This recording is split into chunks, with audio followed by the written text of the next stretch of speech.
This time of the year may not be the best time to see flowers. How do plants survive this period before the rains come again and it gets all wet? And she's got the answer there. Jodine is doing exactly the right thing. They store water in their leaves. This is a little flat, succulent leaf. It's got a lot of water. This is a thinner leaf, all adapted in different ways. Ah, look at this, guys.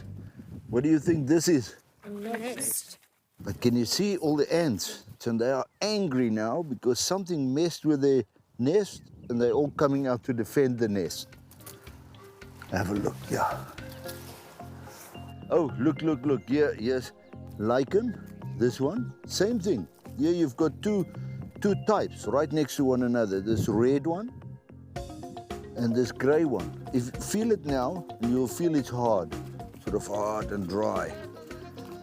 But when the fog comes, it's going to be nice and wet and growing. So two kinds of lichens. It tells me a lot about this environment.